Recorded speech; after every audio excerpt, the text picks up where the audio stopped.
Tu regardes probablement ceci parce qu'au fond de toi, tu sais que quelque chose ne va pas. Le monde te dit de travailler dur, de trouver un emploi stable et qu'éventuellement, à 65 ans, tu pourras prendre ta retraite et enfin profiter de la vie. C'est la réalité pour la plupart des gens, mais tu es différent. Donc, si tu veux prendre de l'avance, tu dois jouer selon des règles différentes de celles des autres.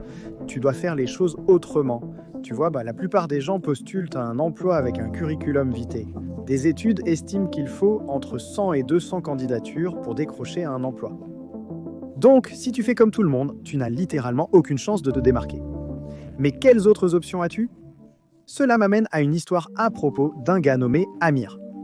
Après avoir envoyé d'innombrables curriculum vitae sans succès, un jour il a mis un costume, fabriqué une pancarte en carton et est allé dans une rue très fréquentée de Londres, avec un seul objectif en tête, trouver un emploi. Il s'est littéralement exposé au lieu d'attendre une opportunité, il est allé en chercher une. Quelqu'un qui passait par là a pris une photo d'Amir, l'a ensuite postée sur LinkedIn et cela est devenu viral. En quelques jours, il a reçu des offres de plusieurs entreprises sérieuses et a finalement décroché un emploi à temps plein, où il est resté plus de 2 ans. Le fait est que certaines personnes l'ont critiqué, mais celles qui ne l'ont pas fait ont vu sa détermination. Et c'est ce qui lui a permis d'avancer. Amir n'était pas le seul à obtenir un emploi en faisant les choses différemment. Voici Anya, qui a posté en ligne en demandant ouvertement un stage en marketing. Et devine quoi? Ça a marché, elle a eu l'opportunité de travailler pour une application de rencontre. Mais voici quelque chose d'incroyable, Anya ne s'est pas arrêtée là. Une fois, elle a distribué des dates, le fruit, en public pour promouvoir cette application de rencontre. Et cela lui a permis d'obtenir un emploi à temps plein dans une entreprise de récompense de cartes de crédit. Tu vois le schéma? Ceux qui font des choses dont la plupart des gens ont peur se rapprochant de ce qu'ils veulent vraiment.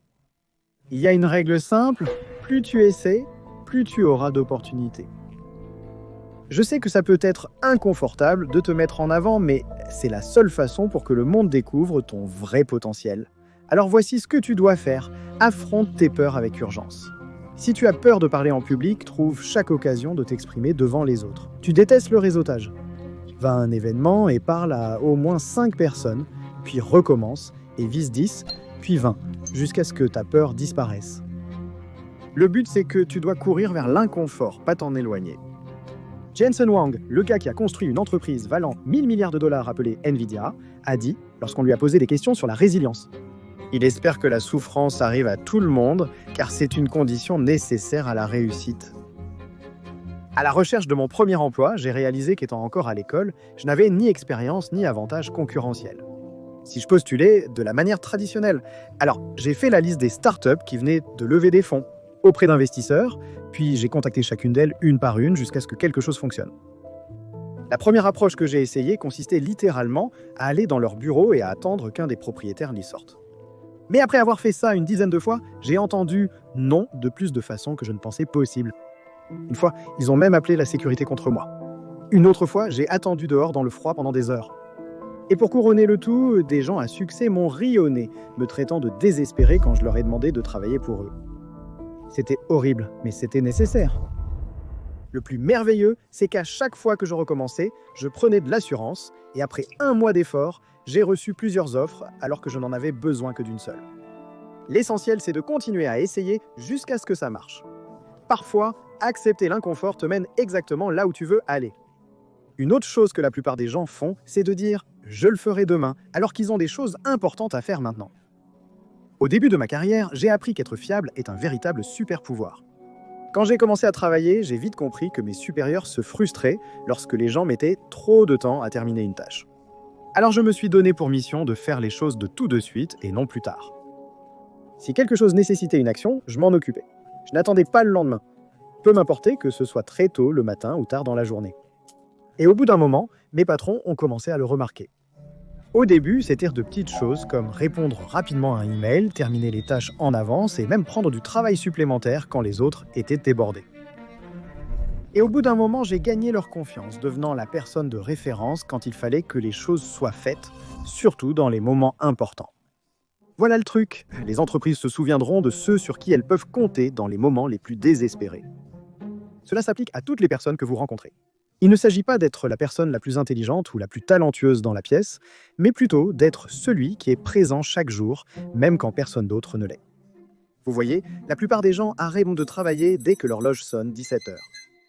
Donc pour prendre de l'avance, vous pourriez arriver au travail plus tôt, finir plus tard et être disponible en dehors des heures de travail. Un autre super pouvoir sous-estimé est d'être extrêmement organisé. Laissez-moi vous parler de ce gars avec qui j'ai travaillé dans une entreprise précédente. Il était probablement la personne la plus occupée que j'ai jamais rencontrée, mais d'une manière ou d'une autre. Il était toujours très performant et accomplissait énormément de choses de chaque jour. Ce gars-là était une vraie machine. Comme nous travaillions dans la même entreprise, je pouvais consulter son agenda pour voir ce qu'il faisait. Et son agenda était complètement fou. Il planifiait toute sa journée en appels de 15 minutes et en blocs de concentration de 60 minutes, en prévoyant même du temps pour le déjeuner et de courtes pauses. En faisant cela, aucune heure n'était perdue. Tout était tellement bien planifié, et voilà le truc, il ne semblait jamais déborder. C'était comme s'il avait percé une sorte de code de productivité. Honnêtement, ça m'a fait repenser ma propre façon d'aborder le travail. Maintenant, je vis selon mon calendrier pour tout. La majorité des gens se concentrent sur une seule tâche par jour, puis se détendent. Mais le 1% ne s'arrêtons pas là, ils utilisent une organisation extrême comme une arme pour en faire plus.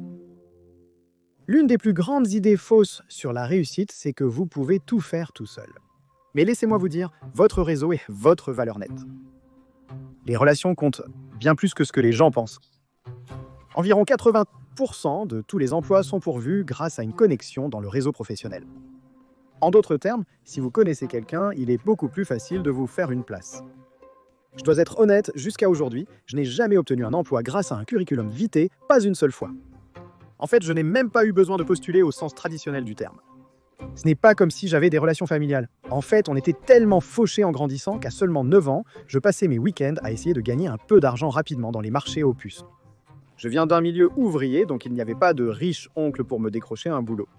Ça m'a forcé à me débrouiller tout seul, alors j'ai travaillé à nouer des relations avec les gens et à prouver que j'étais quelqu'un qui valait la peine d'être connu.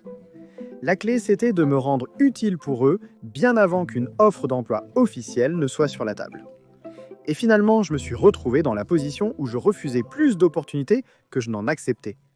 Au lieu de chercher du travail, c'est le travail qui venait à moi. Souviens-toi de ceci, le réseautage n'est pas transactionnel.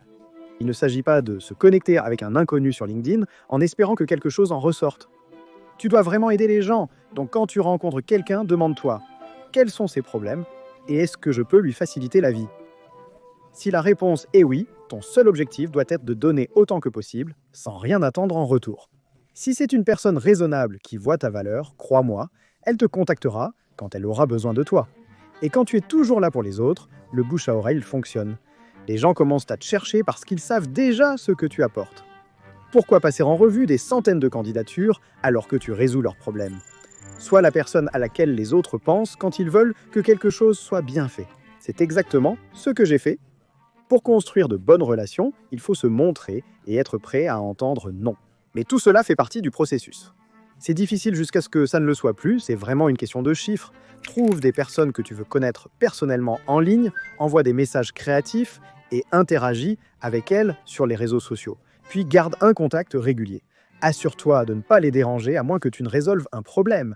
Continue simplement à faire ça jusqu'à ce que ça marche. Tu seras surpris de voir à quel point c'est efficace. Et cela nous amène à une dernière chose, comprendre le pouvoir de l'argent. Si tu veux avancer, tu devrais passer la majorité de tes jeunes années à gagner autant d'argent que possible. Pourquoi? Parce que plus tu gagnes d'argent, plus tu peux le faire travailler pour toi. Il s'agit d'acheter des actifs. L'objectif devrait être d'investir dans des choses qui te rapportent de l'argent pendant que tu dors. Les personnes les plus riches que je connais gardent la majorité de leur richesse dans des investissements sûrs à long terme, comme l'immobilier et les fonds indiciels. C'est la base. Mais ils prennent aussi des risques calculés avec une petite partie de leur argent, comme 10% dans des secteurs à haut risque et à forte récompense, comme les startups ou la crypto, pour n'en citer que quelques-uns. Mais ce que tu découvriras, c'est que ce sont souvent ces 10% risqués de leur portefeuille qui leur rapportent le plus. Mais ils peuvent en se permettre de jouer à ce jeu grâce à la base qui les protège quoi qu'il arrive. La plupart des gens n'ont pas de matelas de sécurité. Ils misent tout sur quelque chose de risqué avant d'avoir accumulé assez de richesses et quand ça tourne mal, ils perdent tout. Épargner n'est qu'une partie de l'équation. Investir est la vraie démarche. Parce que voici la vérité. L'argent est puissant à plus d'un titre. Il te donne les moyens d'en gagner encore plus. Bien sûr, mais plus important encore, il t'offre le cadeau le plus précieux de tous les temps. Plus tu commences incognito, plus vite tu peux te libérer du fait de travailler juste pour vivre. Parce qu'une fois que ton argent commence à travailler pour toi, tu t'achètes le temps de faire ce que tu veux, quand tu veux, Imagine à quel point la vie serait différente si tu prenais plus de risques, construisais les bonnes relations et laissais ton argent travailler pour toi. C'est comme ça, mes amis, qu'on prend de l'avance.